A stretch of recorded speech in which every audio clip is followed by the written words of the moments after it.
Good morning, everyone. It's great to be back. I hope you all had a great evening, great break, and just did all your homework, the piles and piles of homework that I sent you, and which were none for those of you who are going, wait, what? He didn't give us any homework? There was none. I just messing with you. So, welcome back, and this is our last day, our last two sessions, and it's sad, but it's been a lot of information, so it'll be good to be able to process it. Let me bring this down a little bit. It'd be good for you guys to be able to process it over the weekend, and I know that there's so much, and so I'm very, very honored and very glad to have been able to teach this class and to be able to share this information with you. Like I said, this is a passion of mine, and there's so much more. I mean, there could be entire schools on just months of schools on these different subjects, and where, as a matter of fact, some schools, some of these things that we've talked about, like the School of Frontier Missions, for example, they'll do a whole week on one of these topics, and I've really just given you kind of a shotgun blast of all kinds of different aspects of frontier missions. And just so we still, of course, have two more sessions to go. We still have a lot more to do. And I actually want to read you, before we continue on with what we were doing yesterday, which there's still a lot more to go, but I want to just share a little bit with you about persecution. I used to do a whole class on persecution because there's so much involved there, but I really feel like as time has gone by, because I've been teaching this class for over 10 years now, as time has gone by, that there's been just so much information. Because whenever I first started teaching this class, I used to just like anyone would, I used to just be really, really nervous that I didn't have enough information. And so, of course, I mean, whenever you come to that point, like the first time you're teaching a class, which like in a YWAM school, you're teaching 2 or 3 hours a day, sometimes 4, depending on if you have translation and just different things. Like there have been times when I've taught in the mornings for the 9 to 1 slot or 9 to 12, and then in the evenings do like 2 or 3 nights where we're doing evening sessions, because I'll teach like on different cults and stuff like that. And so I used to be really nervous that I wouldn't have enough information. So because of that, because I was so nervous about not having enough information, I would just like take one small topic and blow it up into these huge, and have all kinds of little pockets of things that weren't really necessary. They were good. It wasn't that they were bad, but it was just kind of unnecessary. And persecution, like I said, of course, it is a very important topic, but to spend an entire like 3-hour segment on it was really stretching it out. I was going through like all these different people who were in jail right now, and all these different, it was good, but I realized, as years went by, you can cut off the fat off of a lot of things and still get just as much impact from it. So I'm just going to read you a little bit here about persecution, just to kind of give you a glimpse. And I think I've mentioned a few times persecution and about it throughout this class. So I think you probably get enough of that from the class itself. But let me just share some of this. And this comes from the Christians in Crisis, which they have a great website, and the Voice of the Martyrs, which the Voice of the Martyrs is the most well-known one. But let me just read this. This is from their website. It says, "Did you know, since the death and resurrection of Jesus Christ 2,000 years ago, 43 million Christians have become martyrs." 43 million Christians have been martyred. Over 50% of these were in this century alone, or in the last century alone. Each day, more than 200 million Christians face persecution. 60% are children. And this is the part that I often quote right here, because it's so impactful. It's one thing to hear, there are 200 million Christians facing persecution. It's such a huge number that we often get lost in we lose kind of reality. Anytime you go too big, you lose the what do you call it, the face-to-face kind of impact of it. So one of my favorite statistics to tell people, because of that, is that every single day, on average, 300 Christians are martyred for their faith, which means every time you've done one of these classes, every time you've gone through a day in your DTS, there have been 300 people who have lost their lives not because of sickness, not because of they were doing something wrong, just sheerly because they believe in the name of Jesus. And that's the only reason. And there is so much of this around the world that whenever you're confronted with it, it's one thing when you hear about it. You know, there's a story that I heard a long time ago. It happened in the Soviet Union back when communism was the thing over there in Russia. And there's this story where persecution was so prevalent in that area. And there still is a lot of persecution, but it's nothing compared to what it was. But the persecution was so prevalent there that there was one particular church service where all these people had congregated in this one building. And it was a secret church service. They would you see this still today, where people will use a home, or they'll use like a business where the owner is a Christian, and he'll let them do their church services there. So it was this church service. All these people arrived, and this is a well-known story, so maybe you've heard it. But all of these believers had arrived at this church building, and these three men come in about halfway through the service, and they've all got AK-47s and masks on, and they run into the church service, and they start screaming at everybody to get against the wall, saying, "We're going to kill you, we're going to kill every single one of you." They make them line up across the wall, and they say, "This is your last chance. If you will deny Christ right now, you can walk out of this building with your life." And about half of the people walked out of the church. They just showed themselves to not be true. And they walked out of the church. And once again, after that first wave had left, the three armed men, they said, "Okay, we're going to give you one more chance. You can walk away now, abandon your faith in Christ, walk away now, or we will kill you." And a couple of stragglers who broke, they left. And finally, after everyone had left, the three men, they said, "Okay, everybody get up against the wall." So they got up against the wall. They said, "Raise your hands." They raised their hands. And then the men took off their masks, put down their guns, and they said, "Okay, brothers, now that we know that all the false Christians are gone, we can have church." And then they went and they had church.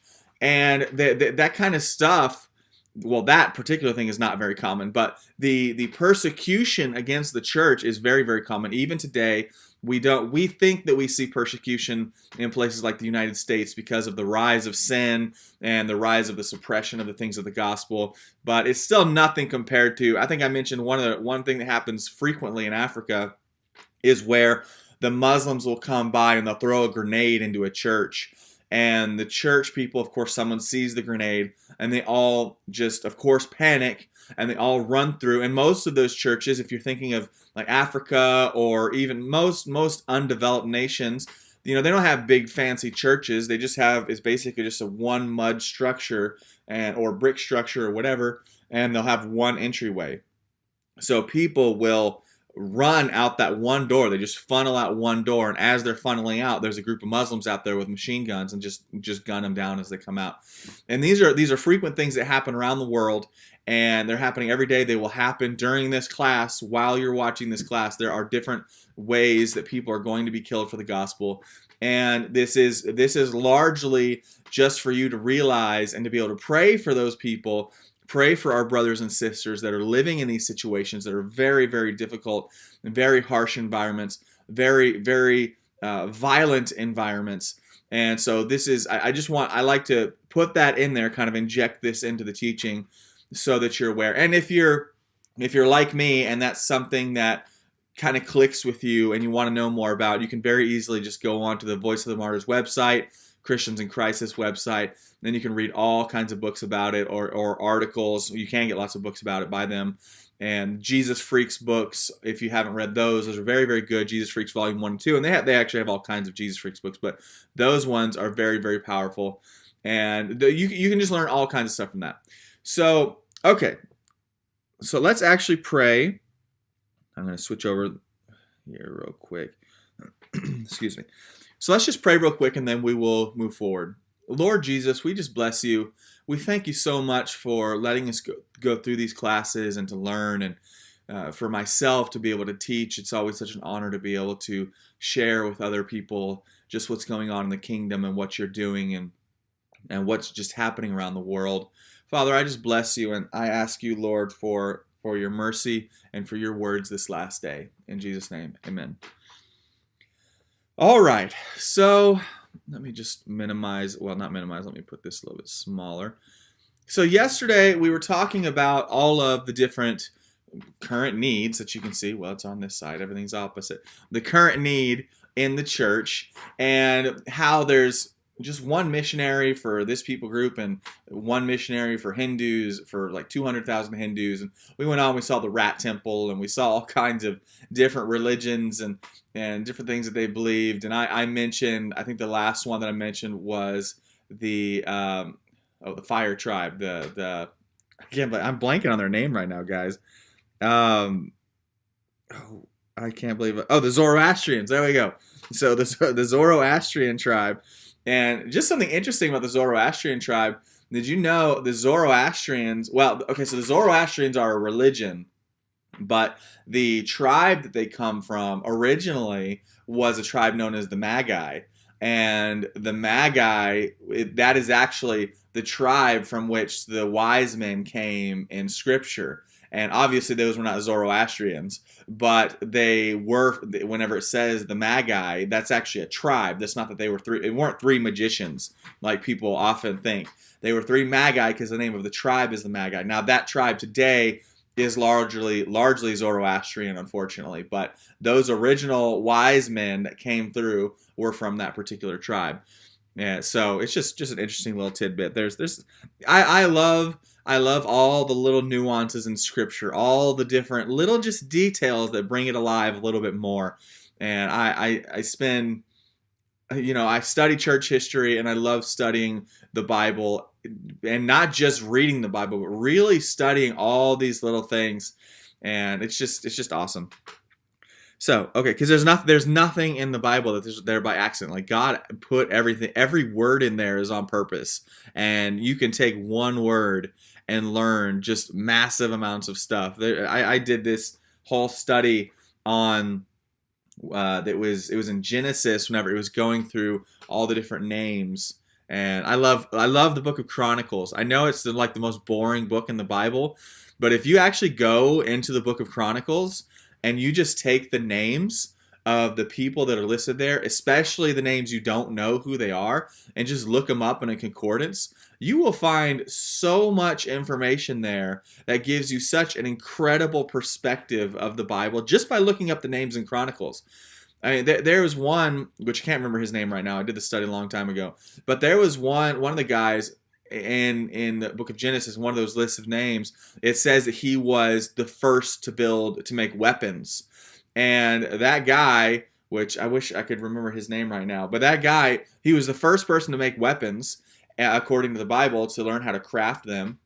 And for the longest time, that guy was actually worshipped as a god. Even up until the Greek culture, they worshipped him as a god because he was the first person to craft weapons, and he was the god of war. And of course, over time, the legends and legends and legends convert people into that. But he ended up being the god of war in the Greek culture, even into the Roman cultures. And this guy that we have no idea who he is now, but back then, he was mega famous for years, and for thousands of years. He was mega famous because he was the first person to learn how to craft weapons. So just interesting. And he was apparently a bad guy too, according to a lot of the historical stories.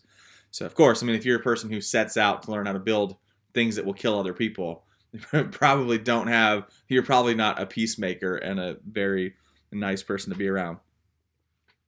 All right, so I'm going to bring this into full screen now.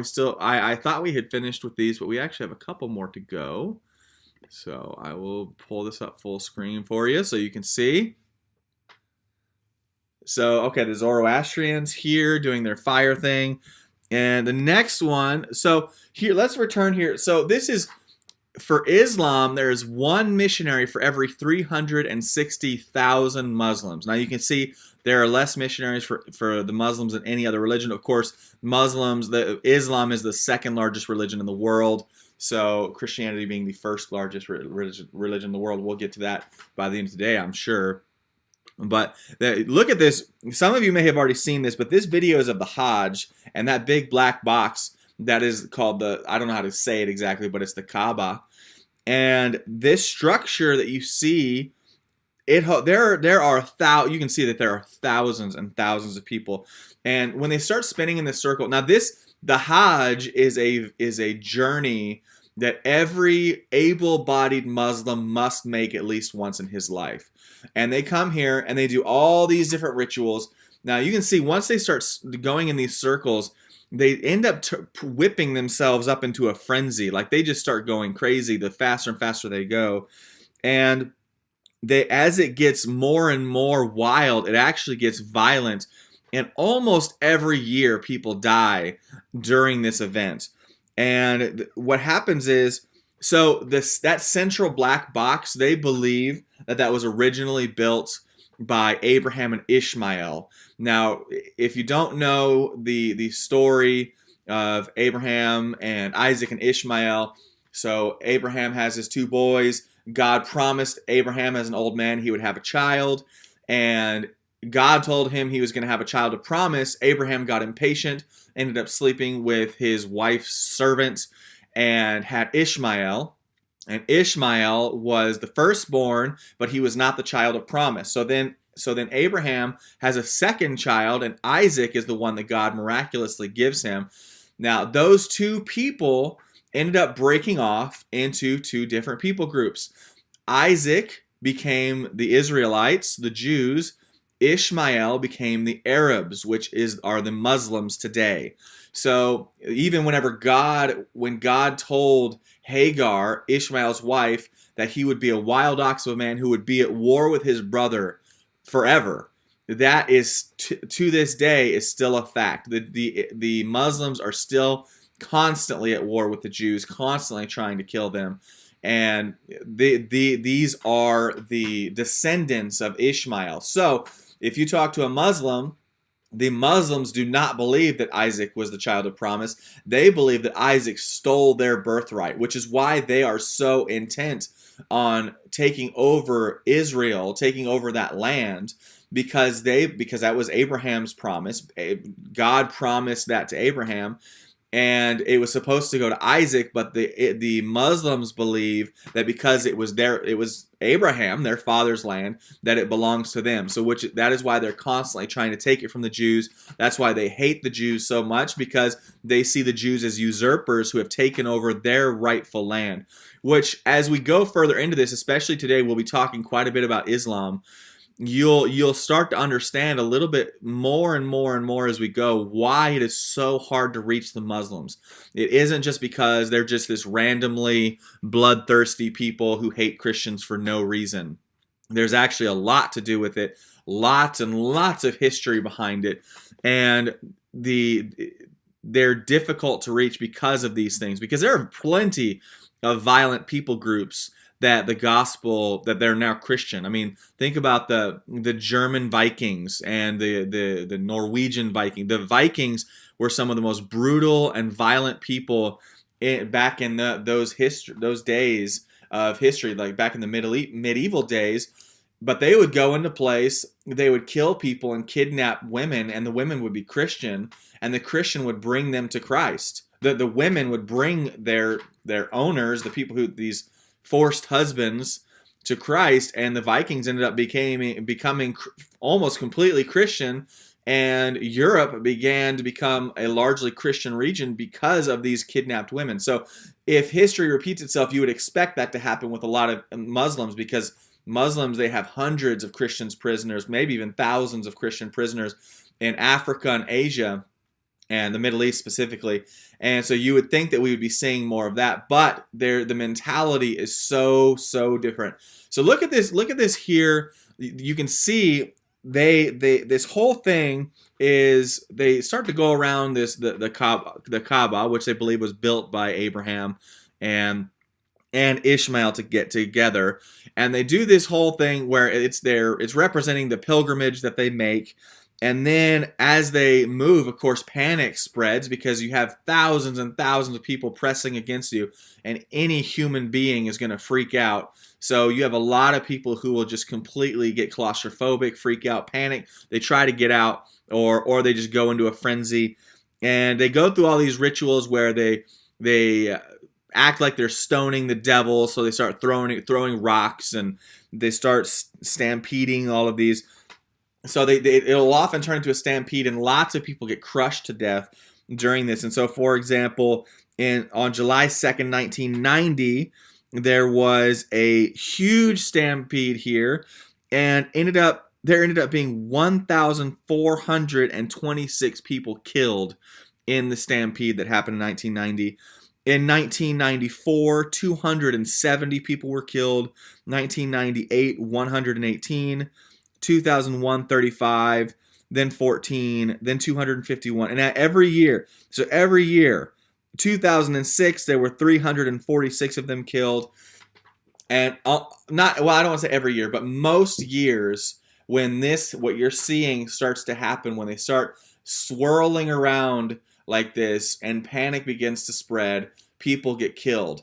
And it just, the Muslim religion, it comes out of such a lack of love, such a lack of care for human life. Most people tend to put it on par with Christianity, but Islam started 600 years after Jesus. Mohammad was around 600 years after Jesus, and then he was such a bloodthirsty man. I mean, he had a wife who was 9 years old, and he was such a bloodthirsty man. He would just kill anyone who would not become a Christian, and the Muslims have continued to do so until now. Now, I will say, I lived in Turkey for, like I said, I've mentioned this many times, I know. I lived in Turkey for 2 years and was surrounded by Muslims all day, every day. And I can tell you that they are, how do I say this? Most of them are not that way. What we see on the news is mostly the extremists. There are, of course, a large percentage that hate Christians and are violent towards Christians.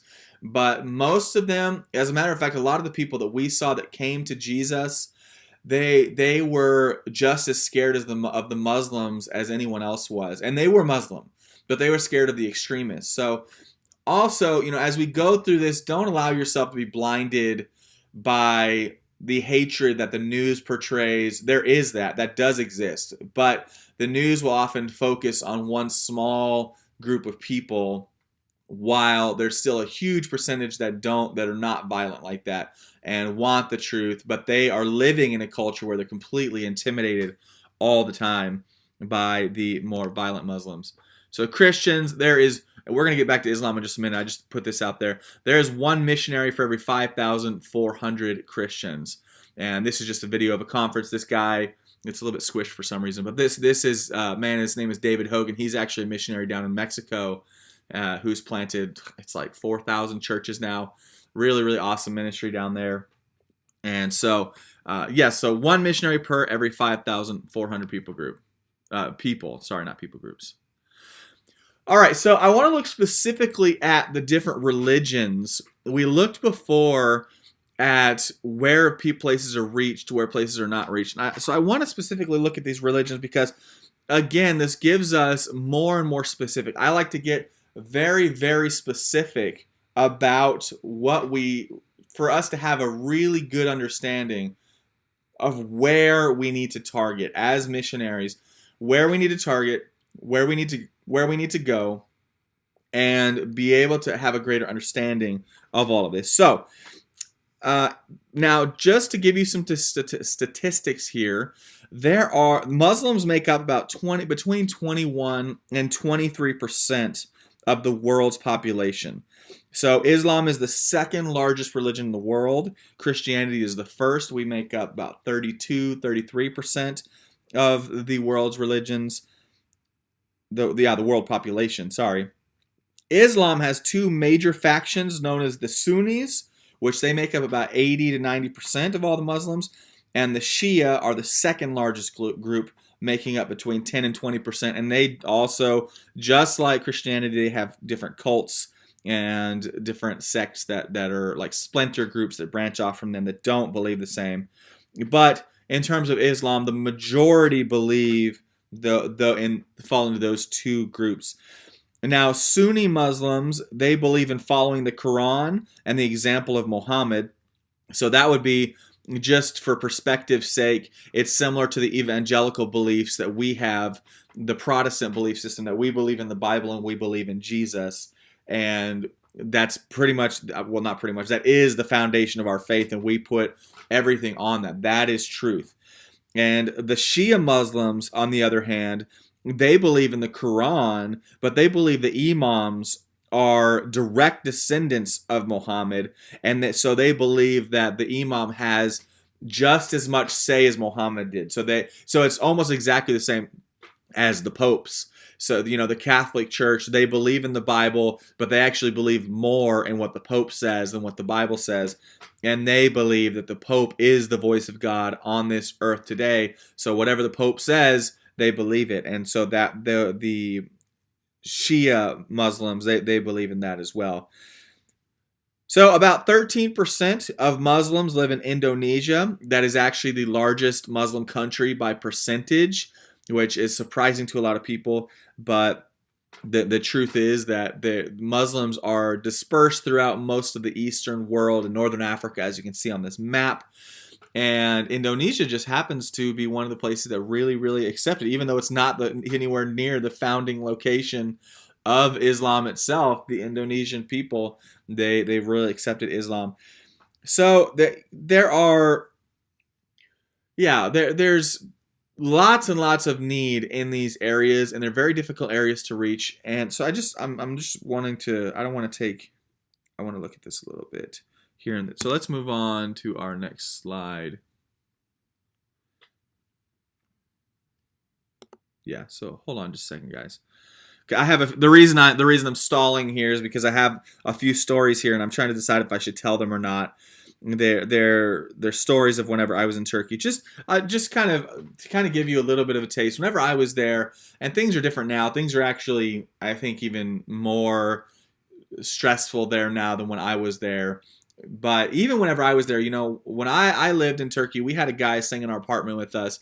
His name was Ali, and Ali, he was a Kurdish man. And in Turkey, there's there's so much war in these areas, and every area just has a different reason for war, and they're so ancient and all these different issues that happen. So the Turks and the Kurds live in the same area, but they're constantly at war with each other because the Kurds were originally in that land. They are the natives of the Turkish land, but the Turks invaded and took it over. And so the Kurds are constantly wanting their land back, and the Turks are convinced that that land belongs to them. And so they fight each other. And the Turks are the greater power, and they've got most of the weapons. And so I used to show this little video. I don't anymore because it was just a little bit too intense. But I used to show this video of some missionary friends of mine who were in Turkey with me, and they stayed after I left. And they showed this video of themselves at a refugee camp because the Kurds, it's a weird thing. The Turks don't allow the Kurds to have any rights, but they do have refugee camps for the Turks. And I think that's largely to please Europe. And I also think it's part just so they can keep track of where all the Kurds are, or most of the Kurds are. Because they have these refugee camps, and you don't ever see this on the news, but there's so much genocide that happens in Turkey. And so my friends, they showed this, and they're YWAMers, they showed this video. They're at one refugee camp, and I don't know how many miles away it was, but all of a sudden you see this mushroom cloud. And the Turks had completely just bombed another Kurdish refugee camp just to wipe out some Kurds. And it was all there on the video, and it was a really, really intense video. And so that this happens whenever I was there just recently it was not my last trip, but my second to last trip to Turkey. We went and we brought all these Bibles and food to feed all these Kurdish refugees, and we could not post it anywhere. We couldn't show any of it, and because could get arrested, and it was illegal. It's actually illegal to help the Kurds, and so we did it anyway, of course. So we go out there with all this food. I mean, just tons and tons of food out there. And while we're out there feeding them, it was these people, they don't have running water, they don't have food, they live in these really rough places. Actually, now that I'm talking about it, maybe in the next session, I couldn't show it publicly, but I have a video. Maybe I'll put it up for you guys to see. I have a video of whenever I was there that I made. It was more for supporters and stuff, but maybe I'll put it up for you guys, and so that you can see it. but the place that they live is so intense and so harsh, and on top of that, they can't receive any kind of help. So most of them, they're if you ever go to Turkey, so many of them are beggars on the street because they can't get jobs because the Turks won't give them jobs. They can't get money. They don't have food. And so when we go out there and we give them food, we would just pull up in our little van, and as soon as people started seeing that we were giving out food, they would just start running at us. And we could only stay in one place for like 2 or 3 minutes. We would jump out, basically hand out a few bags of food and some Bibles, because the Bibles would be in the bags, and then we would just take off. And so actually, I won't explain anymore because I'll show it to you after the break. I don't have it on me right now, or I would go ahead and put it up now. But I'll put it up after the break so that you guys can see it. So let's just move on from here. So the world's Buddhist. Let's see. You can see we've already talked quite a bit about the Buddhists, but this is where the concentration of the world's Buddhists are. You can see Sri Lanka is a major place. Thailand, there are Buddhists everywhere, and I think it's one of the saddest things I've ever seen, because that is the difference between Jesus and every other god. Is the Muslim God, the Buddhists, their gods don't talk to them. They live in constant fear, like true fear of their God. Our fear of God is like in awe and respect. Their fear of God is they have this God who is so distant and so human. Like the Muslims, the God of the Muslims, so many people think it's the same just because they use the word God, but he is not the same at all. Their God is so human. If they die if they could be the most devout Muslim their whole life, and if they die and God's having a bad day, he'll send them to hell anyway. The only way that they, in their mind, in their belief, that they are 100% sure to go to paradise is to die by killing themselves or in war. So it's a whole religion on death, where your only way of truly getting into heaven is to harm yourself and to die. And it's just a brutal belief system. And the Buddhists are not far behind. They of course are known for peace, although they are not nearly as peaceful as they say they are. They persecute Christians just as much as the Muslims do. They beat them and hurt them and do all this stuff, put them in jail, do all these things to Christians. They just have a facade of being a peaceful religion, which they're not at all. But this is where whenever I was there in Thailand, I mean, you would go into a place and they have these big, giant statues, and it so opens up your eyes to what the Bible talks about, how people take a block of wood, and with one hand, it says, God says, they take a block of wood and they take half of it and make the fire to warm themselves, and the other half they carve and bow down and worship it and say, "You are my God." And it's just the most ridiculous thing that makes no sense. But it shows you the innate human need for God. So much so that they'll worship anything. They'll worship a stick, if that's what it means, to fulfill that inner need. And in Thailand, I go into these places and there's these Thai people who are starving to death. They have nothing. They're so poor. And then they go into these temples and they give their last little bowl of rice and a can of Coca-Cola to these statues. They just put them in front of these statues. And you see all kinds of foreigners, tourists there doing the same thing. And of course for them it's this cute little, oh, I'm going to go pray to the Buddhist statue. But I've been there several times now. So I'll go up there and you can look at these statues, and they're just bronze. I mean, they're made basically from wood, and then they just put bronze plating over them and then paint them. And then they worship them. It's just the most horrible and fascinating thing to me that people create their own gods. Instead of God being their creator, they create their gods. And it's just such a weird thing. But you grow up like that, and it's such a hard mentality to break. Okay, I wanted to show you this. This is back to Muslims again, but not necessarily Muslims. What I want to show you a few people groups here, and these are just people groups that are completely unreached. And I know this video is a little bit blurry. It was from YouTube and it was very low quality, but just to kind of give you a view of it, these are the Fulani people of West Africa, and I want to just take a minute, talk about these people groups, and explain why these people groups are still unreached. Because oftentimes that is a question. The first thing people think is everybody's reached. And then when people realize there are actually a lot of unreached people groups, the next question is, why are they unreached? I mean, we have internet, we have TV, we have access, and I've covered a lot of that stuff already. A lot of these people, they don't have internet. I mean, look, they don't have internet, they don't have TV, they don't have anything. They still live like they did 2,000, 3,000 years ago, just with hand-me-down clothes now that is donated from Goodwill and all that kind of stuff. So I want to really get specific about why certain people groups are unreached, and every people group is different. But look at this group, the Fulani.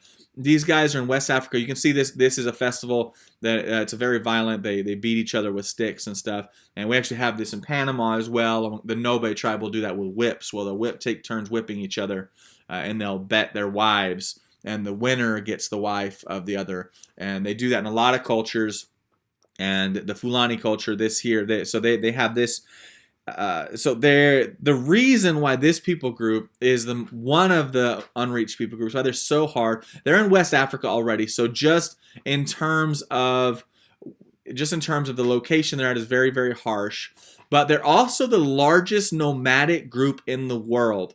Nomadic means that they travel. They will go and they'll settle in a place for a certain amount of time, and then they move on. Usually that amount of time is until the cows eat all the grass. And once the grass has run out, because it's largely desert region, the grass doesn't grow back as fast. And, you can see it there. It's dry. And so they'll go into a place until they've consumed the resources or just whatever. Maybe they get pushed out by another group, or they realize that they've gone into a violent rebel group, which also happens. And then when that happens, they move on to another location. I'm just going to get some water here. So they are the largest nomadic group in the world. And being from Northern Africa, this is one of the common themes that we're going to see. I think I have a couple more pictures here. Let me just see. Yes. So they're just a couple pictures. There's one picture, actually. I just really like this picture, so I always like to show it to people. So aside from being the largest nomadic group in the world, which that in itself would make it very hard for a missionary, because you can't just stay in, first of all, you can't just stay in one spot. Especially if you're from like Europe or the United States, you need visas. You especially if you have a family, I mean, you want to settle down. Almost nobody would be willing as a foreigner to go into this place and try to settle among this nomadic group. That would be incredibly, incredibly dangerous for your children or for yourself. And I know most people, if you're a pioneer with missionary heart, you're thinking, oh, well, I'd do it. But it's one thing to say that. It's another thing whenever you're confronted with the reality of where you're going and how dangerous of a location it is and the difficulty of it.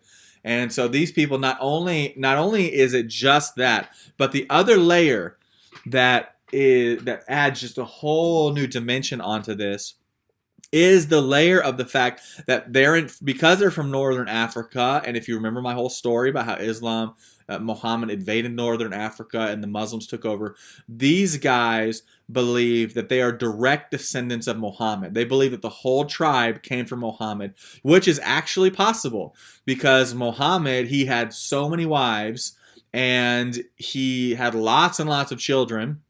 And he did dominate a lot of North Africa. So it is feasible that these people are direct descendants from him. So you have that to get over, to overcome. But not only that, they not only believe that they're direct descendants of Muhammad, but they also believe that as a tribe, they are called to be missionaries for Islam, which is part of the reason why they're nomadic, because they travel from place to place and they believe that they are missionaries. So if you consider that fact, consider how violent Muslims are towards infidels, towards people who don't believe in Islam, and the fact that they are direct descendants, possibly, or at least they believe they are, of a man who traveled from place to place murdering people. And then you consider being a Christian thinking, I'm going to reach those people.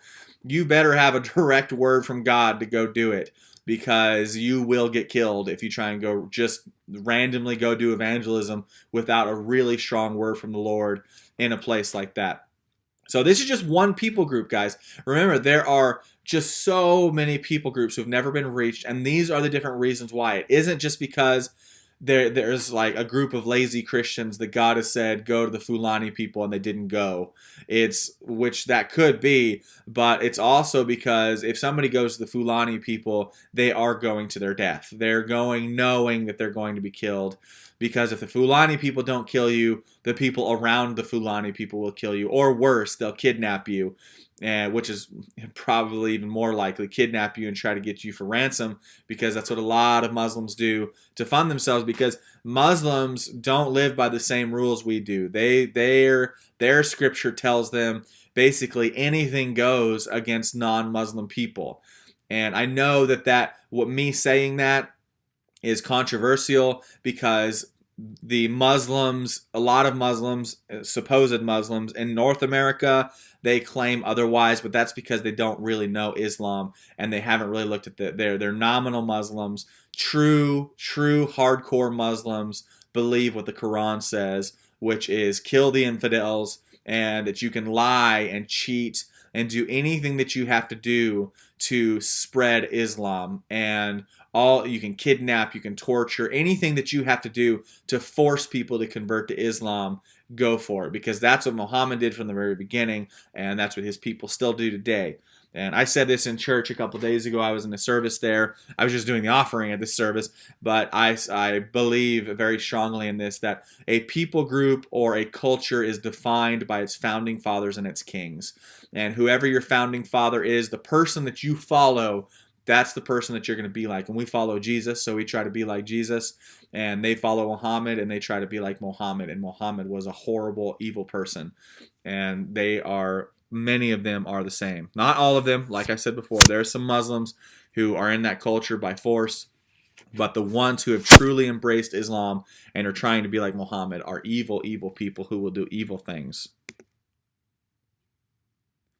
All right, the Marsh Arabs. I don't know why that's cut off there. But look at this people group here. I love this. I would love to go here. Similar to Fulani, unfortunately. But this is a real people group, and this is a real village where they live, these pictures that you're seeing. The Marsh Arabs, they're known as the Madan, and they live on the border between Iraq and Iran. Their population is about 500,000 people. And look at where they live. They live in the marshes, and their houses are made from these reeds. And they've lived there for a very long time. They're extremely devout Muslims. Look at this mosque built completely from reeds in the marshlands. Isn't that just incredible to see? I mean, that's so impressive to me. I would love to see this place. Maybe I will one day. I'm hoping to go to Iraq next year. Some YWAM friends there are working among the refugees, and I'd like to go on an outreach there if possible. We'll see if I can do it. But the Marsh Arabs, like I said, about 500,000. They live in these reed houses, and on top of the fact that they live in this incredibly difficult place, I mean, imagine you trying to live there. It's one thing to go visit, but trying to live there, that's a whole other thing. But they live in this area, which I guess it isn't that much different from Bocas, huh? You guys have to take boats everywhere as well. So maybe you guys would fit right in. Maybe that's where you should go on your outreach. So they live in this really difficult area. But on top of that, they also, like the Fulani, believe that they're direct descendants from Muhammad, which, again, they could be. They're in that region. They're in the right area, and they are very, very devout Muslims. So they're very proud of their faith in Islam and also defend it just as violently as other people do. But there's a huge need, as you can see, and they're just... I would imagine, and I could be very, very wrong because I've never been there, but I feel like they would be a little bit more open than the Fulani people would, simply because Iraq has been, there's so many Americans that have gone to Iraq, and there's so many NGOs in that area that I'm sure the Marsh Arabs have had some contact with these NGOs and with Christian organizations, because Iraq allows a lot of Christian organizations now. Now, we, of course, know Iran is the opposite, and they live on the border, so there's no telling. But I imagine that there are a few that are not completely against the gospel. Unlike the North African the North African people, who is just, it's like an entire half of a continent that's all Muslim, and you can't. It's very, very difficult to get in there as a foreigner, just because they reject most foreigners. And so anyway, this is just a little clip. So let's move on from here. Well, let me see. I don't know why this is looking like this. This is weird. Well, something's going on with my slide here. Let me pull this up. Hopefully my screen didn't just freeze on me.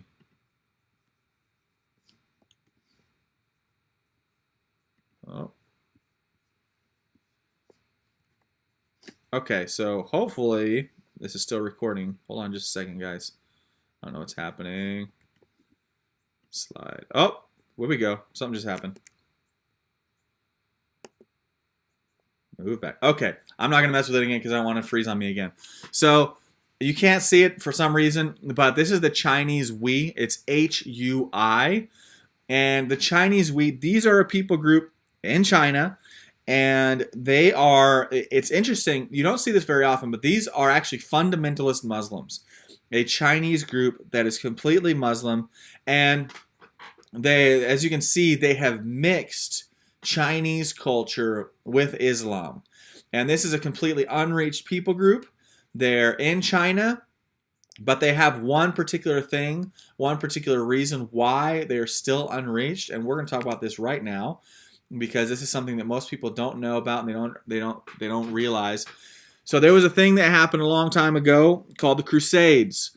And you may have heard about the Crusades. You've probably, a lot of us have seen pictures, especially a lot of teenage guys like to put these pictures of like a Christian knight who has a big cross. I see a lot of this same picture on Facebook a lot, where there's a knight and he's got a sword and he's got a shield with a big cross on it, and he's got a big breastplate with a big cross on it, and it looks awesome. And lots of people like to put it on Facebook with different little quips and sayings, and a lot of people like to use it as their backgrounds on their computers and phones and stuff like that. But that image actually, it's a modernized version, but that whole armor that you see comes originally from the Crusades.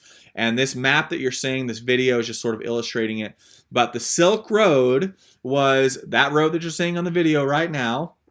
And up on the top map, the red and the blue. The blue is the ocean current, the ocean part of the road. The red is the road where. So what was happening was the Silk Road was specifically a road where silk traders primarily operated. And I mean, it's not a very creative name, but that's what the Silk Road was. All these silk merchants lived along the road, and it was the first and main major highway throughout Asia for a long, long time. And all these merchants would line up along this road. I mean, thousands of miles. They would line up along this road, and people from all over the world, or that part of the world, would travel along this road. And as they would travel, they would buy from merchants, and that's how they would get their supplies and their silk, specifically because silk was such a precious thing back then, and still is pretty precious, but not nearly like it used to be. And so people would travel along this road, and they would buy their goods. But what happened was, the Pope, during that time, popes were largely political. They were more kings than anything else. They had kings, and the kings were mostly figureheads. It was really the popes who decided everything. The popes had all the power. And it was a time of so much turmoil. I mean, there were times when there were 3 popes at once, all claiming that they were the Pope, all fighting each other, all at war, and all doing. So the Pope at that particular time, he wanted to take over Jerusalem, basically. He said he wanted to reclaim the motherland. And so what he did was he put out an announcement saying inviting people to join the Pope's army. And anyone who were to join the Pope's army would be forgiven of all their sins, no matter what they did, no matter how they did it. Any past, present, and future sins would be forgiven if they were to sign up for the Pope's army. And so all of these horrible thieves and thugs and terrible people sign up for the Pope's army because they're thinking, hey, I've done lots of bad things and I can be forgiven, and I can do more bad things and be forgiven forever if I just go fight for the Pope. So he puts together this huge army, and they traveled along the Silk Road. And as they traveled along the Silk Road, because they had no ramifications, they had no rules, nothing that could come against them, there would be no ramification for what they did. They raped and murdered and just fought their way all the way through along the Silk Road. And the Chinese, to this day, so they were originally on the Silk Road. That's what they were known for. They were merchants on the Silk Road. And then the Christians, because remember, this is the Pope, these are the Catholics, and this was before the Reformation, so this is the only Christian church. The Catholics, they went through this whole war path, and the Chinese were some of the people that suffered because of it. There were many of their people that were killed and murdered, and many Muslims. See, the popes did the exact same thing that Mohammad had done. They went through and tried to force people to convert to Christianity or Catholicism, and they did it to Muslims as well. So what happened is they go through, and all these people groups, the Muslims, the Chinese, they still remember this happening to them. Now, not all the way over in mainland China, because they didn't go that far, but the Chinese that were along that road did suffer because of it. And because of this, now today, when you go into these places, most Christians, most people in North America and South America don't even know about the Crusades. Like they've heard maybe the name, or they've seen a picture, like I mentioned before, but they don't have any idea what the Crusades were all about and what was happening. But the Crusades are largely the reason why Muslims still hate us to this day. And being infidels is one thing, but they'll tell you, like in Turkey, one of the things they would announce, they would bring secret police into our church services and record, and then they would put it on the news, and they would say that the Christians come in preaching a religion of peace. They preach a religion of peace, and then, just like they did in the Crusades, they will come in saying they come in peace, and then they will kill you, and they will rape your women and kidnap your children to make them slaves, because that's what the Christians did back then. And so the Muslims still have no trust for Christians because of that, and that's part of the reason why they hate us so much. They're trying to get revenge for what happened back then, because they see us as the same. They don't see the difference. So like in much of that world, if you know, they don't allow a lot of Western movies. So they don't allow Hollywood movies into many of those countries. And since they don't allow Hollywood movies, they make their own movies. And many of their movies, a lot of them are like just romantic movies, but a lot of their movies also, like their action movies, you know, we do the same thing. In the Western world, in Hollywood, who are the bad guys? The bad guys in our movies are Muslim terrorists, or they're Russians, or they're like mafia people. In the Eastern world, in the Middle East, the bad guys are Christians. So the good guy will be a Muslim hero, and you'll see almost always, or at least the movies that I saw when I was in Turkey, the bad guys are a Christian, and he's usually wearing a big red cross and a big chain, a big cross chain necklace.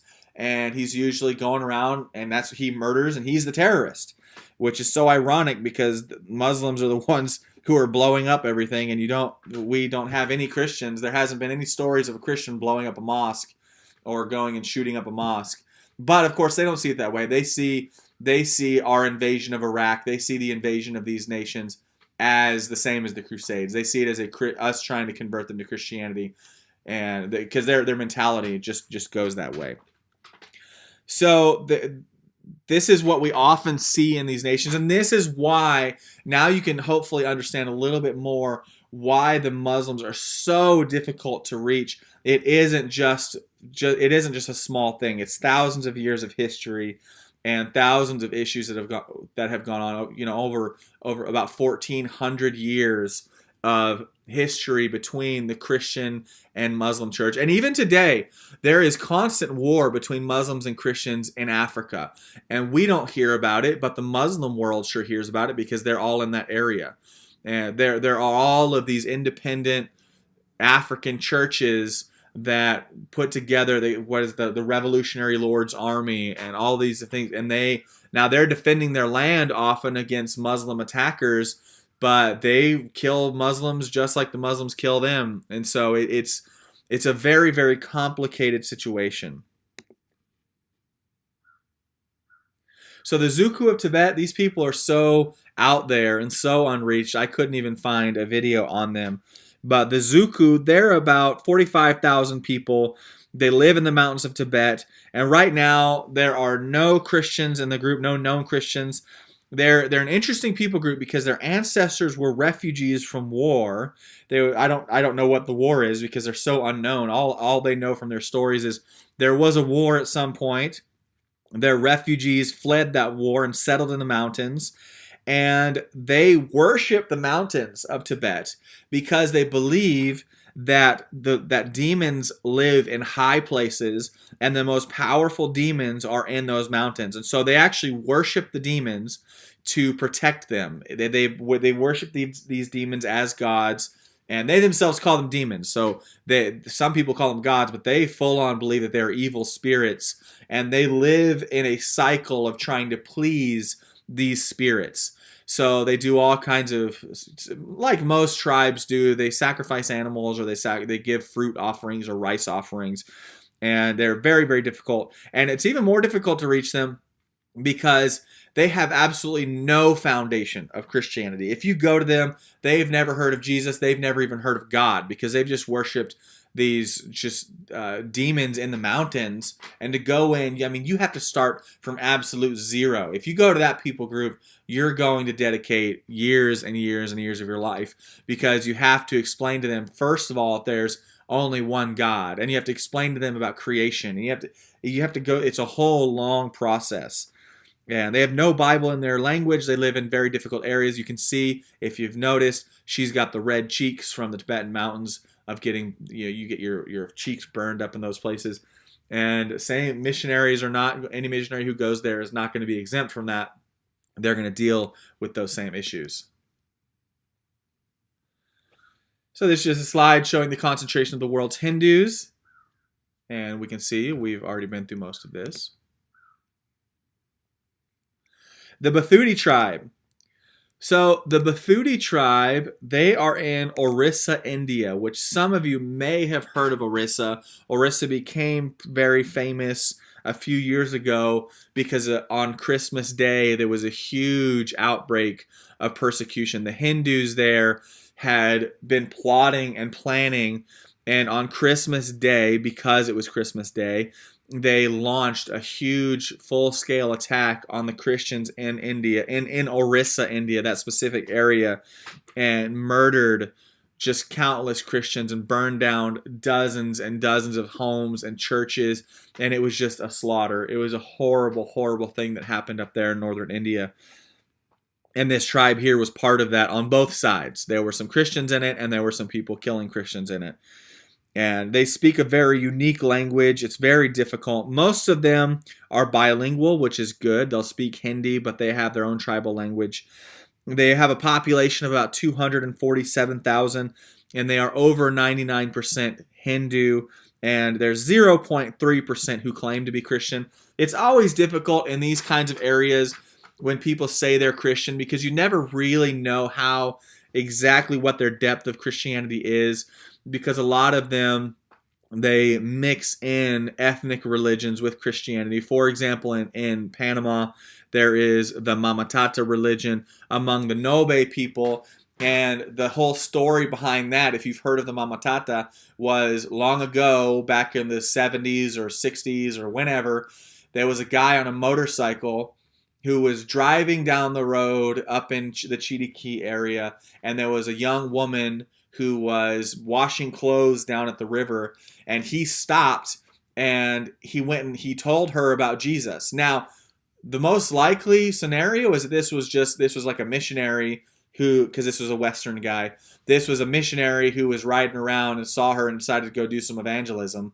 But what happened was this girl, because, I mean, this was especially back then, there were so few foreigners, and it was really, really, I mean, Panama was jungle and mountains. It wasn't as nearly as modern as it is today. And this Nobe girl who didn't know anything about foreigners, she actually thought that it was an angel. that had come and spoken to her.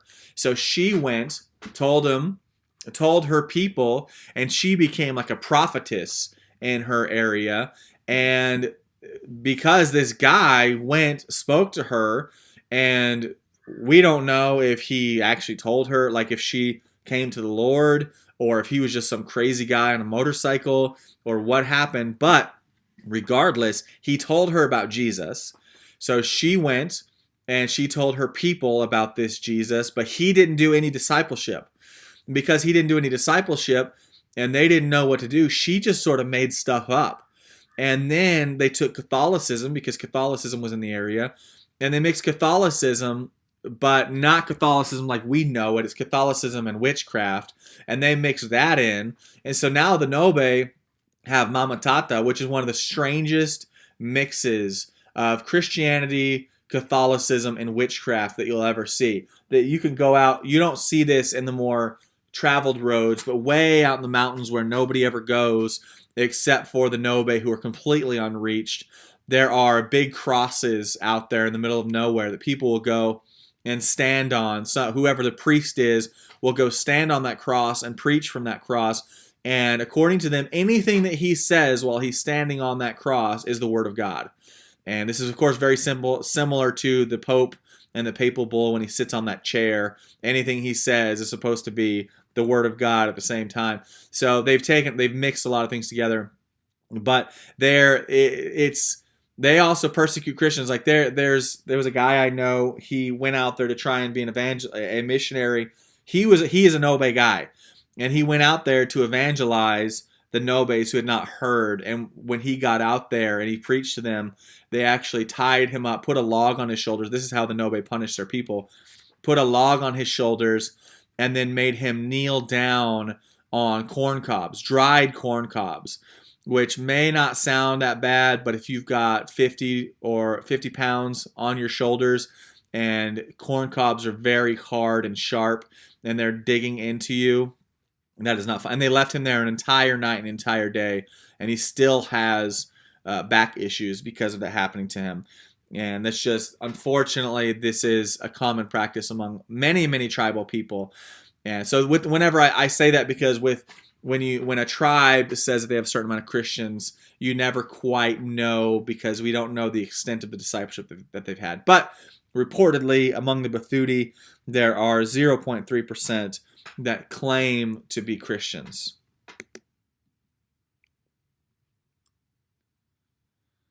Okay, so I don't want to get into North Sentinel Island. It's a bit bigger one. Let's take a break. And I know this has been a lot of information, a lot of people groups. As I've said, you can get these slides, you can get these videos, and you can go over them, and you can really read a lot of notes, or you can just study yourself different people groups. And so take a break, and we will see you back in just a little bit.